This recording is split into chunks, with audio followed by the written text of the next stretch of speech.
Thanks so much, Katie. Good afternoon. My name is Sabrena Foxx. I'm excited to join you this afternoon to discuss the case study for building empathy and awareness for accessibility at Ally Bank. I want to start out by thanking DQ's XCon team for organizing an event to get us all excited and talking. I also want to express my sincere appreciation to each one of you for joining me today. I hope you'll have a little fun. You'll allow your creative juices to flow, and you can walk away with something you can use in the future. So let's get into preaching compliance doesn't make people passionate. You consider me as your ally for A11Y.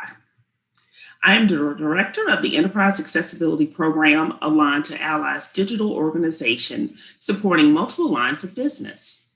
In the accessibility role, I am setting the accessibility best practices and developing the core competency for our internal teams to deliver an inclusive experience for all users with a specific focus on users with disabilities.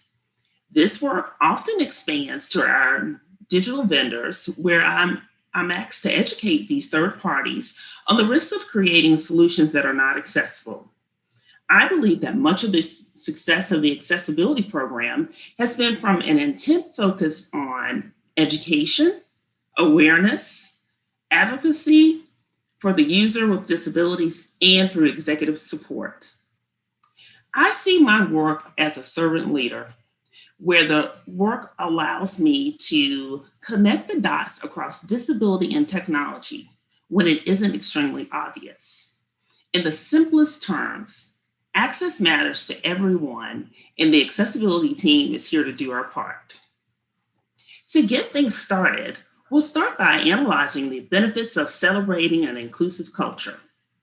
Advocating for accessibility and hoping for an empathetic response will get you some support, but you need to be prepared to go deeper. You must ask yourself, how can I get everyone on fire for accessibility like me? Take a minute to think about the broader inclusive culture and the importance of empathy in that environment. Now, think about the benefits of celebrating an inclusive culture. There are four circles on this page, and they represent the benefits of an inclusive culture. First, we'll start with awareness, education, support, and then advocacy. In today's discussion, we'll review examples of how Ally's accessibility program leveraged these benefits to celebrate an inclusive culture to promote empathy.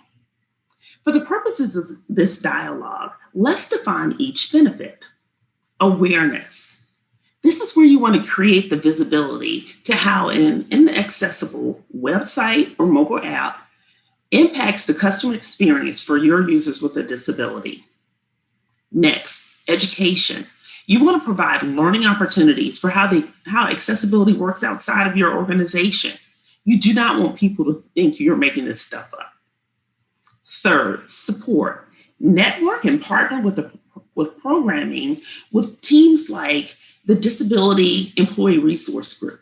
Many organizations have affinity groups. They're also known as ERGs. And these groups can be an excellent source to help you promote enterprise awareness.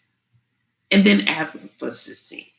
You want to contribute to the formation of a strong community relationship in the disability community. We believe that an emphasis on these four benefits, it helps to foster the open-mindedness that's needed to deliver an inclusive digital experience that treats accessibility as table stakes.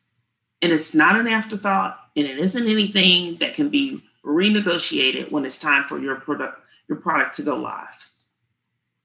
Now let's look at the first benefit, awareness. You want to celebrate your wins. It will help the team to gain the confidence in the solutions that they're delivering.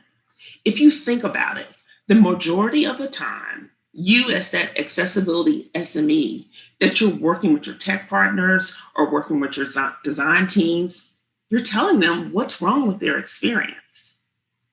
But if you can get yourself into a routine of celebrating even the little wins, you can make a big difference. Here are three things I want you to think about. When you get an accessibility win, celebrate it.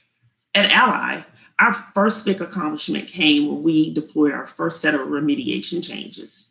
DQ had did the work, they had assessed our website, but in 4 months, we were able to get those changes out.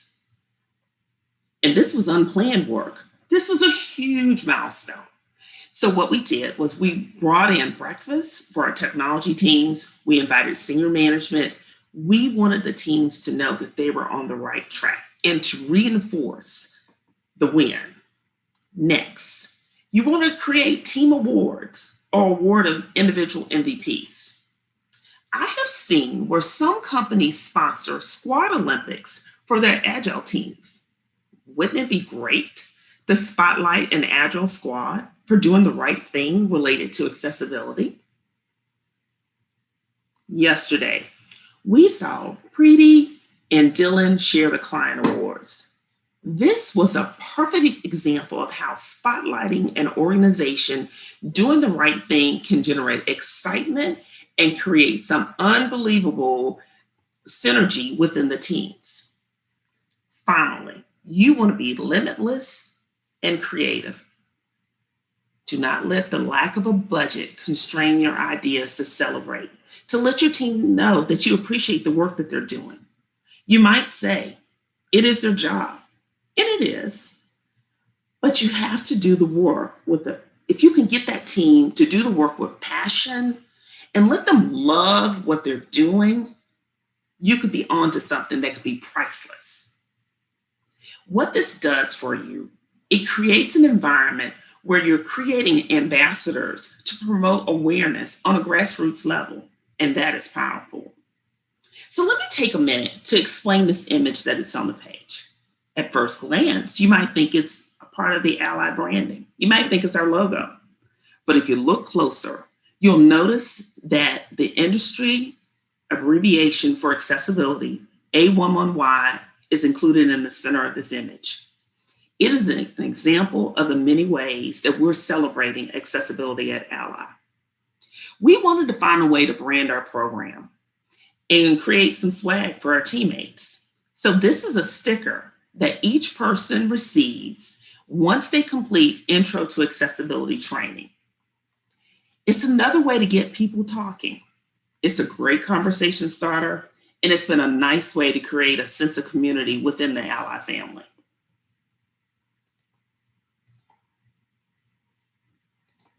Now let's talk about celebrations. Can I have a drum roll, please? To set the stage, let me talk about the blue imagery that you see on the screen and the beautiful burst of color to represent Ally's milestone on our accessibility journey. 5 years ago this month, Ally's accessibility program was established. The work started out as a need to build the internal controls to strengthen and protect Ally's digital experience, but it's turned into the cornerstone of how we do our work across technology and design. We recognize that accessibility, this race isn't over, but we're stopping to celebrate. We are running a marathon, and that is why the accessibility work has never been viewed as a project at Ally Bank. It is a program. So if you don't mind, join me with giving all of the digital teams at Ally Bank a virtual high five for achieving this awesome milestone. Now, let's move back to the concept of awareness. The title of this slide is Seize Awareness Opportunities. The first bullet emphasizes using National Days of Observance as a great way to educate and raise awareness. This allows you to think about the need for accessibility in a non-project format. Here are 3 national observance days that I want to highlight for you. The first one is Global Accessibility Awareness Day. It's the 3rd Thursday in May. Disability Awareness Month. It's in October. And the International Day of Persons with Disability on December 3rd. You want to make it a goal to keep your program activities relevant. Don't just assume that people get it. If you can structure your programming in a way to keep the passion alive and continue to restate the what and the why, You can leverage these national days of observance as a great way to continue your programming. Yes, your team has a process in place to deliver an accessible experience, but is that really enough? I submit to you that the environment is changing constantly and the digital teams are adding new people weekly. Let's look at Ally Bank for a second. If you were at Ally 5 years ago, you probably have the fire or a warm spot in your heart for accessibility. But I want my newbies to have that same passion. If you can connect your program mission to an external activity to energize your teammates, this will further foster that sense of community that you need in the digital space. Now let's look at 3 examples of how Ally Bank used Global Accessibility Awareness Day as our annual opportunity to promote awareness as a signature event. Before we get into the examples, I want to state the objectives that we laid out for our Awareness Day celebrations. Number 1, we want to raise accessibility awareness in digital. The second thing is we wanted to promote and reinforce accessibility at an enterprise level. Thirdly, we wanted to ignite conversations by connecting the disability community to our internal team. And finally, we decided to expand to the entire month of May to have everyone talking and thinking and learning about inclusive digital access. Now, let's talk about how do you generate the excitement? You want to make it brain boosting and social. You want to get people talking. Think about activities that will make people care. You want to shift the thinking from compliance to the human side of accessibility. Let me detail what you see in front of you. The visual on this slide is a picture of 4 teammates from our design team that participated in an empathy building exercise called Lunch in the Dark. Each person has a blindfold on, and you can see them attempting to figure out what's been placed in front of them for lunch. But what isn't captured in this visual is the thoughtful dialogue that was held 30 minutes right after we had the lunch. We invited Sarah Millage in from the Metrolina Association for the Blind. Sarah is a certified vision rehab therapist. We asked Sarah to lead our teams through a thoughtful conversation. Those conversations focused on each person's perspective and their feelings during lunch and how that experience would ultimately reshape how they do design going forward. One of the pieces of comment that a person submitted to us after the event, they said that the lunch exercise blew their mind. And it was really impactful to have Sarah here for the day. And here's the piece that warmed my heart. They said, now I exactly know who I am designing my system for. Hearing her personal experience helped me to make sense of all of the accessibility. The key learning from this event was to ensure that we focus more on empathy, because empathy training is more important than technical training. When people understand why accessibility is important, they'll figure out how to employ the technology and make their site or their mobile app work. This was our first global accessibility celebration. And it was less than a year than us launching our program. And when we got this sentiment, we knew we were on the right track.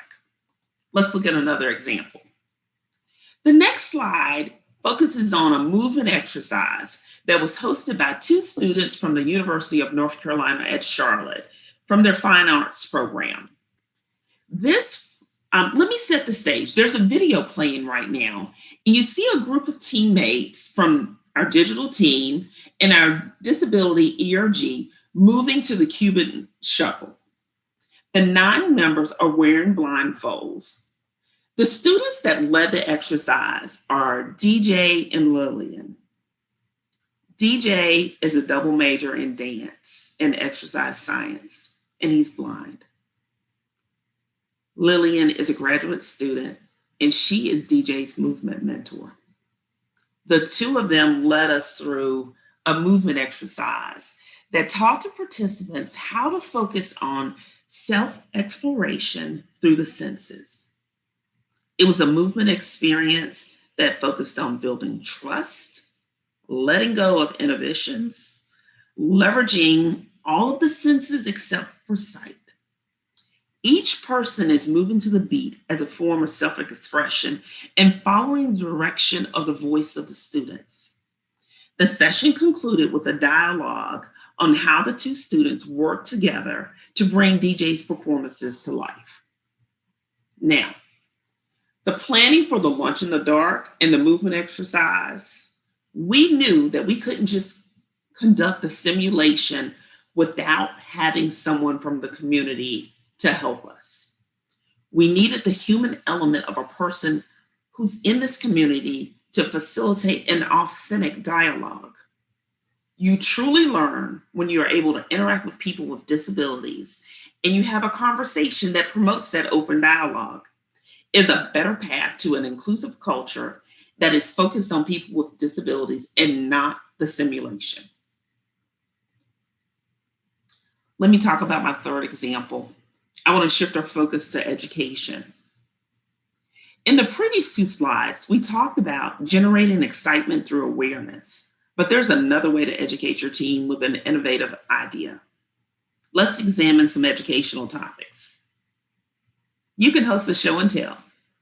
Now, the show and tell isn't what you did at 5 years old, but it can be an effective approach to share information in a non-traditional and informative way. You can think of it as a mini conference. It is an opportunity to get people away from their desks, to help them discover new ideas, to meet some new people, and to shake things up with learning an energizing topic. What we've done at Ally is use the information that we've learned from conferences like CSUN, and maybe even some of the stuff that we've learned here at AXCON as a way to share interesting things.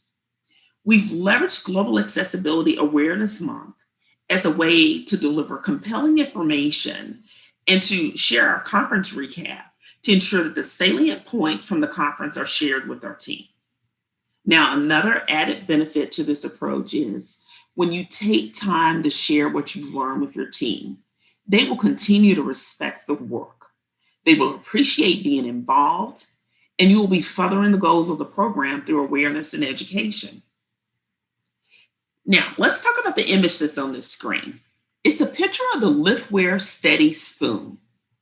We included this technology as part of the new tech summary that we shared after CSUN a few years ago. Now, if you haven't heard of the Liftware Steady, it is an assistive technology that allows a person with a hand trimmer to regain mobility to eat with confidence. Now, this isn't exactly digital accessibility, but what it did was promote that thought of innovation, that we should be thinking broader than just delivering an accessible website. We should be doing things to make things better for our customers.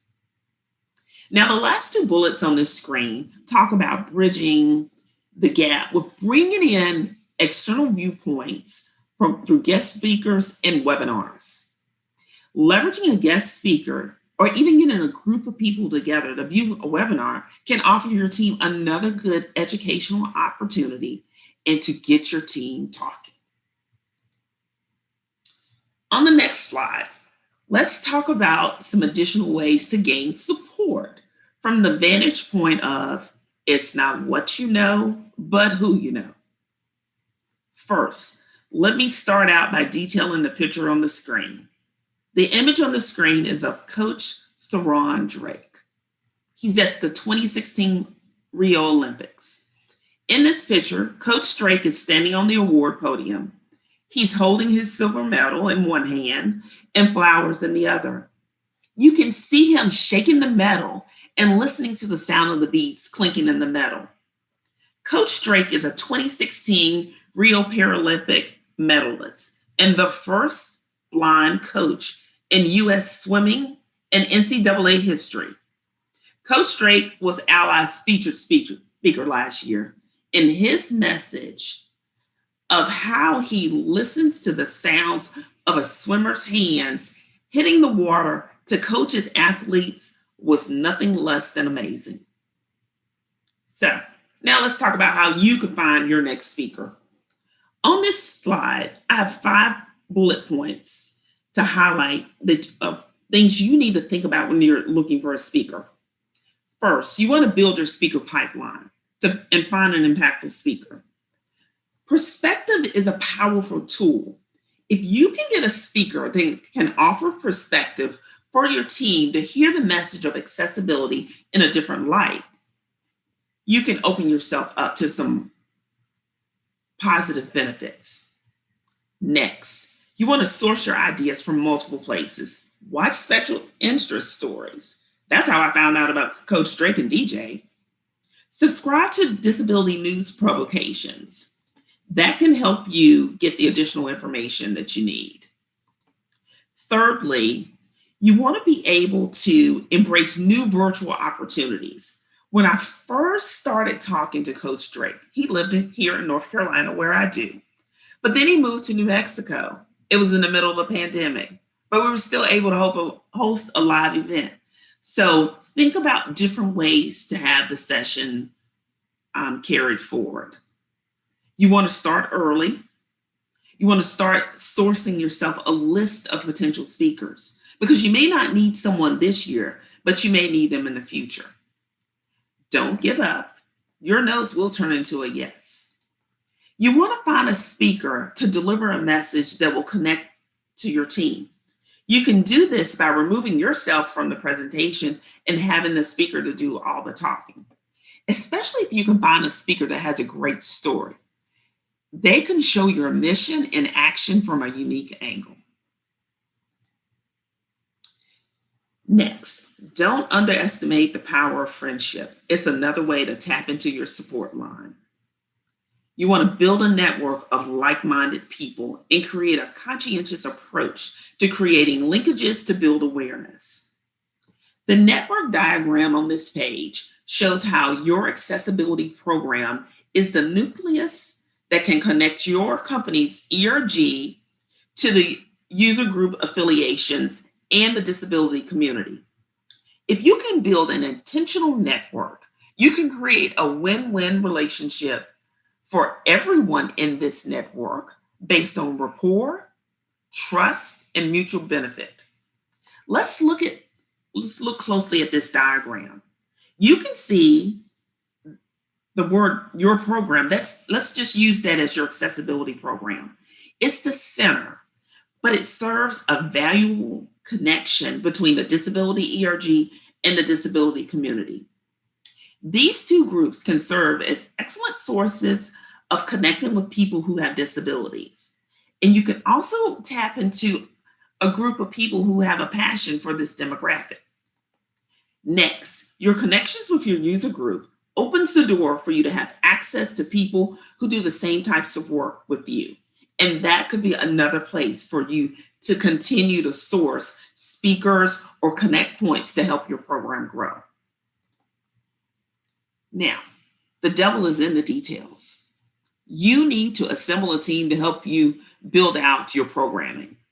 This is where you need people who have good planning skills and execution skills. You do not want to rush the logistics.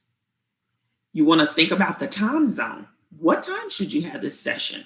What are the delivery options? Should it be in person? Should it be virtual? Create opportunities to broadcast from multiple locations. Think about it. Who are you inviting? You want to foster a community between your different departments in your organization. In most companies, there are numerous departments all working on a single goal. But these departments can easily have a siloed approach to their work. If you can take a non-project opportunity like Global Accessibility Day, you can foster that sense of community between those teams. I recently had a developer tell me that accessibility had gave her more opportunities to talk to her design partners than she's ever had in any company. These events not only connect people, but they also connect people to their jobs. Next, you want to market the event. Ask to have your event spotlighted on your internal intranet site. Talk to your communications team. Partner with the Disability Employee Resource Group. These two teams can help you pick up some extra press to get your event publicized. Use social media to build additional awareness. Share teasers. At Ally, we have taken thoughtful quotes about accessibility or people who have disabilities, and we have posted those all throughout our different offices. It was a way to generate interest and to get people talking. The final thing I want to talk to you on this slide is have a plan to capture metrics. You will need them later, and hire somebody to take pictures. Next, you've had a great event. Now what? You want to share your story. By now, you are the key leader running your accessibility program at your organization, and you are the face of accessibility at your company. Your team did a lot of work to obtain full buy-in from your executives to launch your accessibility efforts. Therefore, you want to continue to have their commitment. You can do that by continuing to raise visibility so that your executives know exactly what the program is achieving, and it's helping them to advocate for continued funding. The first thing you want to do is keep your executive leaders in the know. An event like Global Accessibility Day is an excellent PR opportunity for your program. The event will promote additional awareness and advocacy.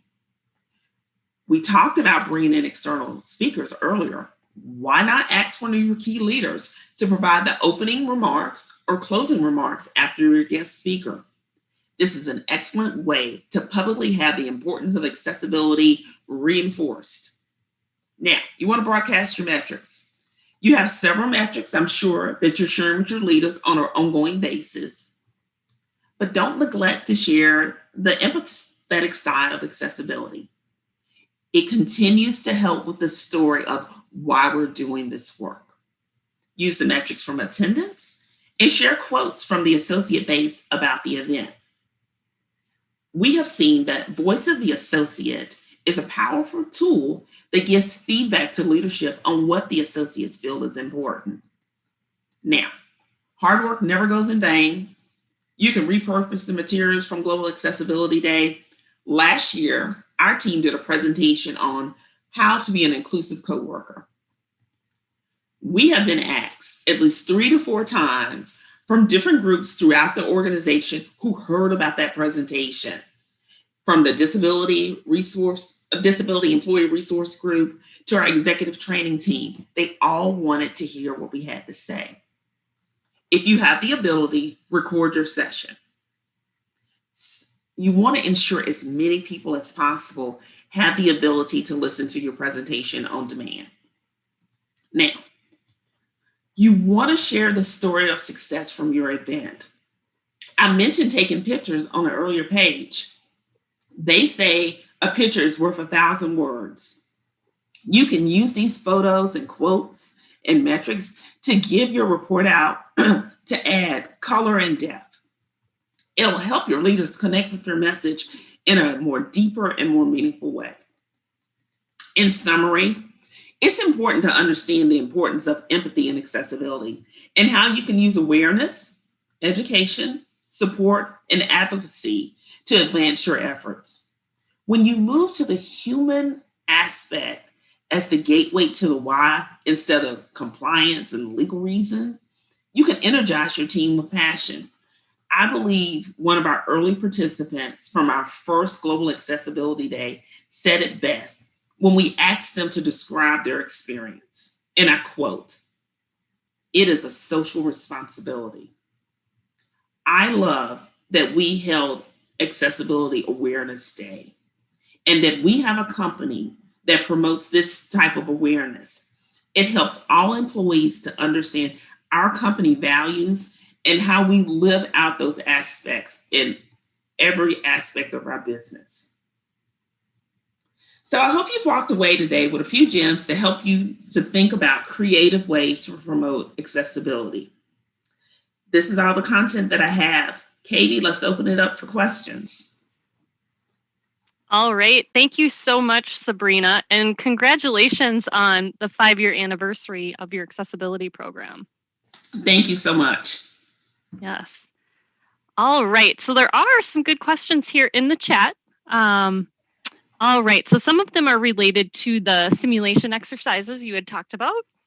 So they are wondering, how did the planning go for the disability simulations in terms of working and coordinating with members in the community? Yeah, so we approached this very delicately. We had heard about Lunch in the Dark, and um, we knew that we just couldn't have this session by ourselves. So we had Sarah tapped as our keynote speaker for that particular year for Global Accessibility Awareness.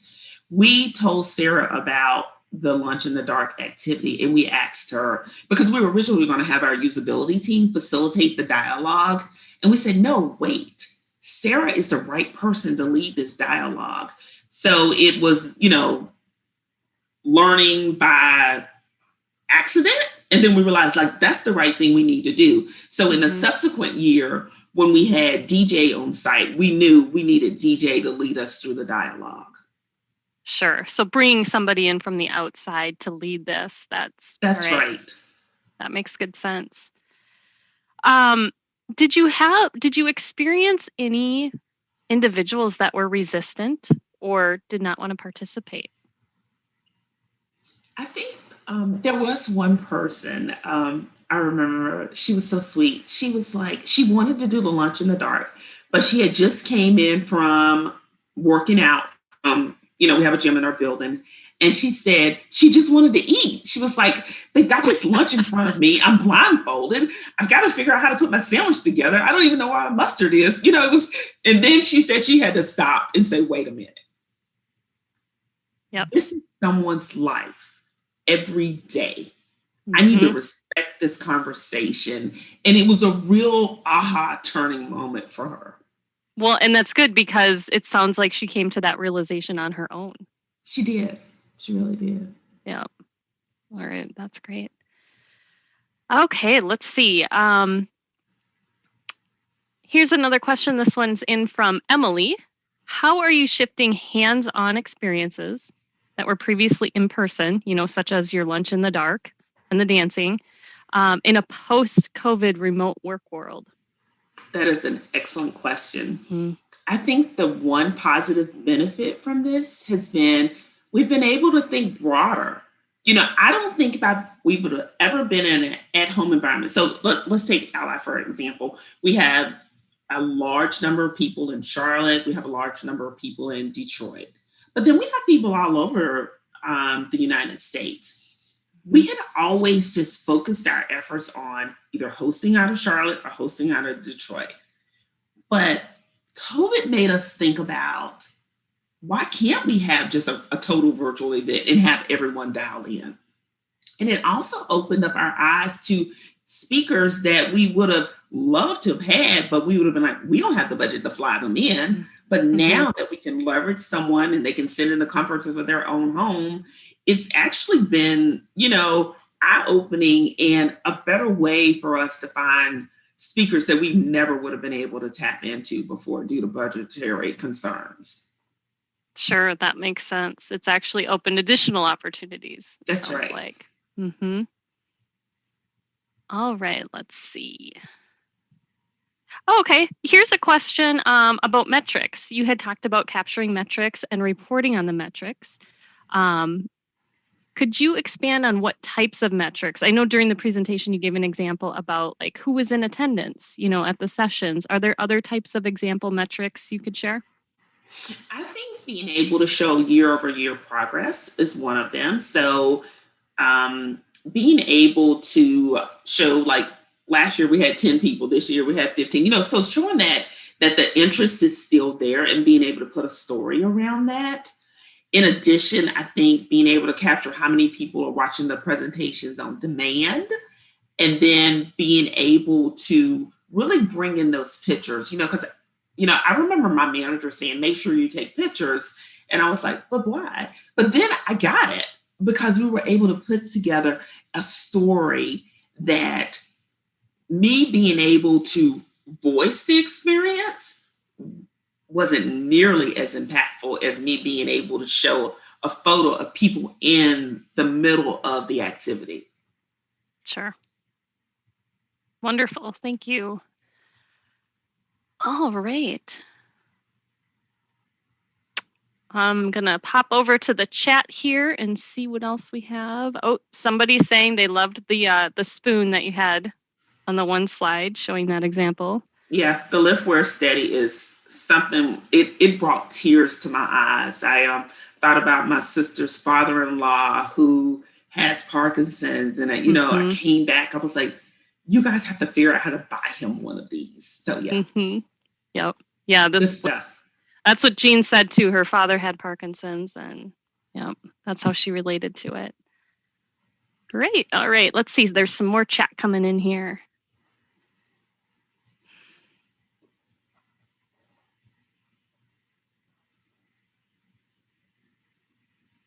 Okay, kind of back on the topic of on-demand learning. Which topics would you prioritize making first available to a cross-functional audience? Probably your keynote speaker would be good. And then if you have anything that is a learning opportunity, so maybe you're teaching about a new technology that would advance your development teams or your testing organization, I probably would try to get those on demand. I know we have to go through an act of Congress to get a session recorded at my organization. So I probably would try to find your top 2 or 3 and not tape everything, but 2 or 3 would still make people feel like they've been there.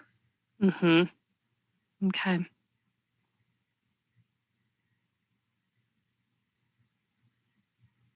So are there, along those lines of just kind of focusing on 2 or 3 key speakers, are there certain topics you would suggest to focus in on?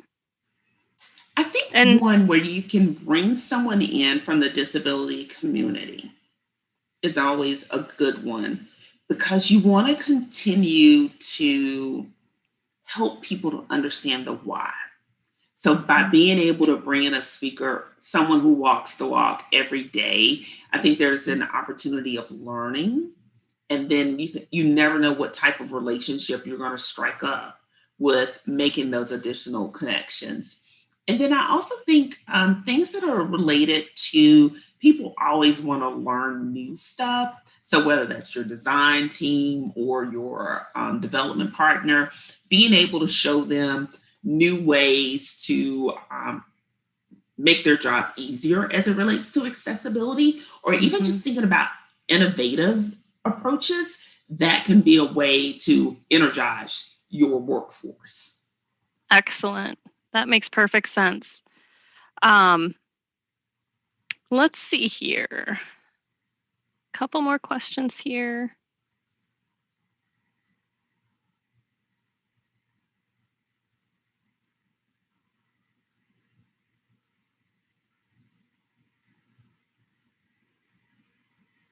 Here's another one from an anonymous attendee. What kinds of things did you talk about in your inclusive coworker training?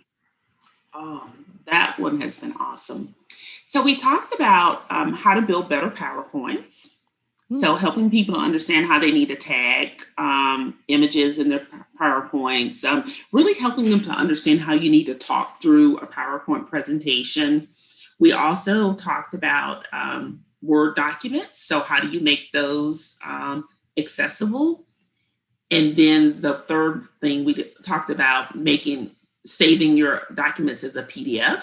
So, just using the inherent features already built into the Microsoft products, we expose people essentially to those built-in items. So we weren't teaching people, anything hardcore accessibility, things that it was easy enough to grasp. And then we also have exposed people to the subtitles in PowerPoint. People, a lot of teammates don't know that that's there. So just by giving them little tips on things that they can use, and then Teams also has a feature in it to talk about live captioning.